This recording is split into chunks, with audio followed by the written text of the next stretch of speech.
Hello दोस्तो, आजच्या नवीन कथेमध्ये आपल्या सर्वांचं स्वागत आहे. आजच्या नवीन कथेचं नाव आहे आई रोज येते. तुझी आई नाही राहिली. आर्यन. त्या वाक्यानं जणू वेळ थांबला. 7 वर्षांचा आर्यन पांढऱ्या चादरीखाली झोपलेल्या आईकडे बघत होता. चेहरा शांत, ओठांवर हलकीशी स्मितरेषा, पण श्वास नव्हता.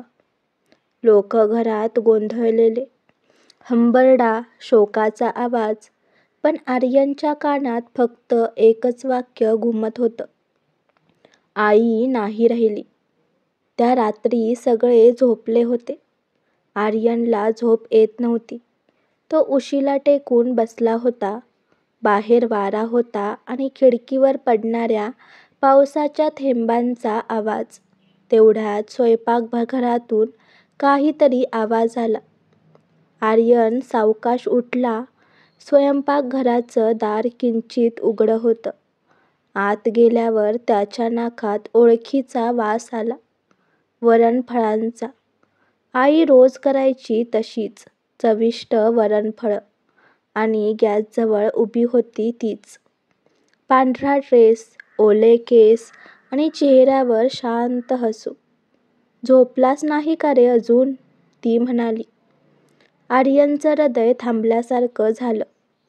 पण तिचा आवाज इतका मऊ होता की तो घाबरला नाही. आई, तू तर श्श, काही बोलू नकोस. जेव आणि झोप. उद्या शाळा आहे ना? ती म्हणाली आणि त्याच्या ताटात वरणफळं वाढली. त्या रात्री त्यानं आईच्या मांडीवर डोकं ठेवून झोप घेतली. आणि सकाळी उठल्यावर ताट रिकामं होतं. पण वरणफळांचा वास हवेत अजूनही होता. पुढच्या काही दिवसात आर्यनला आई रोज भेटू लागली. कधी संध्याकाळी, कधी रात्री झोपायच्या आधी. ती त्याच्यासाठी अन्न बनवायची, अभ्यास घ्यायची, गोष्टी सांगायची. पण सकाळी उठल्यावर सगळं गायब असायचं. त्याने एकदा आजीला सांगितलं, आजी, आई रोज येते. आजीचा चेहरा फिक्कट झाला. असं काही बोलायचं नसतं आर्यन. तुझी आई गेली आहे. आता ती परत येणार नाही. पण आर्यन ठाम होता. ती येते. ती माझ्याशी बोलते, मला झोपवते. असं म्हणताच आजीच्या डोळ्यात पाणी आलं. ती काही न बोलता फक्त त्याच्या डोक्यावरून हात फिरवला. शाळेत आर्यन थोडा गप्प राहायचा. पण एक दिवस त्यानं वर्गात एक चित्र काढलं. तो स्वतः आणि त्याच्या बाजूला आई. शिक्षकांनी विचारलं, आर्यन, ही कोण? तो हसत म्हणाला, माझी आई. ती रोज येते माझ्याकडे. शिक्षकांना वाटलं, कदाचित मुलाच्या मनात अजूनही दुःख आहे. त्यांनी घरच्यांना समजावलं की त्याला मानसोपचार तज्ज्ञाकडे दाखवावं. डॉक्टरांच्या भेटीनंतरही आर्यनचं वागणं तसंच राहिलं. एका रात्री त्याने आपल्या वहीचं पान उघडून काहीतरी लिहिलं. आई आज पुन्हा आली. ती म्हणाली की बाबा खोटं बोलतात. ती जिवंत आहे. ते पान त्यानं पिशवीत ठेवलं. दुसऱ्या दिवशी सकाळी ते पान गायब झालं होतं. आर्यनचे वडील नितीन सतत चिडचिडे झाले होते. आई गेल्यापासून ते नेहमी दारू पिऊ लागले होते. एकदा आर्यननं त्यांना विचारलं, बाबा, आई कुठं गेली? ते उत्तर देत म्हणाले, ती परत येणार नाही. तिला विसर. पण ती रोज येते. हे ऐकताच नितीन थबकले. काय म्हणालास तू? ती माझ्याशी बोलते. त्या क्षणी नितीनच्या डोळ्यात भीती चमकली. त्यांनी आर्यनला घट्ट पकडलं आणि म्हणाले, कधी पुन्हा असं बोलू नकोस, ऐकलंस का? त्या रात्री घरात कोणीच बोललं नाही. पण आर्यनला पुन्हा तोच वास आला. आईच्या केसांमधला. एके दिवशी वादळ होतं. विजांचा कडकडाट, पाऊस. आर्यन झोपायच्या तयारीत होता. तेवढ्यात बाहेरून आवाज आला, आर्यन, दरवाजा उघड. आईचा आवाज होता.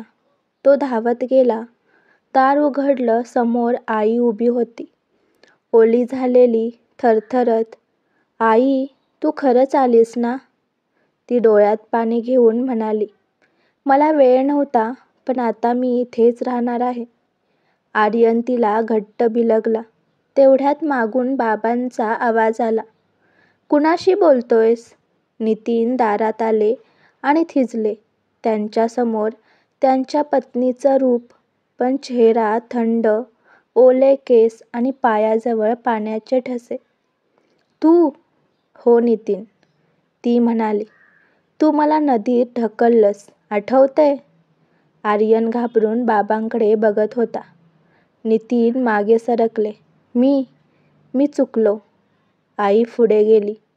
तुझी चूक आता माफ करणार नाही, पण माझ्या मुलाला काही होऊ नये म्हणून मी रोज इथे येत होते. वारा जोरात सुटला. दिवे लुकलुकले आणि तिचं शरीर प्रकाशात विरघळत गेलं.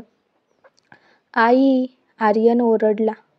तिने फक्त त्याच्या डोक्यावर हात ठेवला आणि म्हणाली, मी रोज येईन, पण आता स्वप्नातून. पुढच्या दिवशी सकाळी पोलीस घरात आले. नितीन स्वतःहून कबुली देऊन आला होता. मी माझ्या बायकोला रागात नदीत ढकललं होतं. घरात शोध घेताना पोलिसांना आर्यनच्या टेबलाखाली एक चिठ्ठी सापडली. त्यावर लिहिलं होतं, बाबा, आई म्हणते की क्षमा करणं हेच खरं प्रेम आहे. मी तुला माफ केलं. वर्षानंतर आर्यन मोठा झाला. तो मानसशास्त्र शिकला. लोक म्हणायचे त्याच्यात एक विलक्षण शांतता आहे. कोणी विचारलं, तुला आई आठवते का? तो हसून म्हणायचा, ती रोज येते माझ्या मनात. ही फक्त एका आईच्या आत्म्याची कथा नाही, तर त्या प्रेमाचं रूप आहे, जे मृत्यूनंतरही मरणार नाही. आई रोज येते कारण प्रेमाला वेळ, शरीर किंवा मृत्यूचा अडथळा नसतो. आजची कथा आवडला असल्यास व्हिडिओला लाईक करा, चॅनलला सबस्क्राईब करा आणि कथा कशी वाटली हे कमेंटद्वारे जरूर कळवा. व्हिडिओ जास्तीत जास्त शेअर करा. धन्यवाद.